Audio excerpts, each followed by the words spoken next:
10,000 mAh battery. 10,000 mAh battery ভাবা যায় একটা ফোনে 10,000 mAh ব্যাটারি দিছে। এটির মডেল এর নাকি দাম হতো ব্যাটারি চাইতে দাম কম। ব্যাটারিতে দাম কম, হ্যাঁ পাওয়ার ব্যাটারি ব্যাংকের দামে দেবো, পাওয়ার ব্যাংকের দাম। হ্যাঁ, পাওয়ার ব্যাংক এটা হলো আইটেল P70, P70 ঠিক আছে। একদম এই যে একটা কভার আছে দেন, এই যে দেন, ভাইবেন না যে আবার খারাপ phone, original authentic phone, box charger সহ। বক্স চার্জার সহ। যারা নিতে পারবেন যোগাযোগ করবেন কোথায়? Dhaka Jamuna feature park.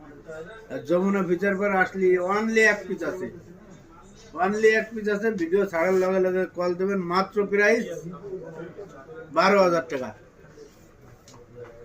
Uncle 12,000 টাকা তো হইলো না, বেশি হয়ে গেল। 7,500। আচ্ছা ঠিক আছে, ডিসকাউন্ট প্রাইস, শুক্রবার অফার 7,500। 7,500। 7,500, 7,000, 10,000 battery phone. যাদের লাগবে নিতে আসবেন, স্ক্রিনে দেওয়া নম্বরে যোগাযোগ করবেন। সবাই ভালো থাকবেন, আল্লাহ হাফেজ।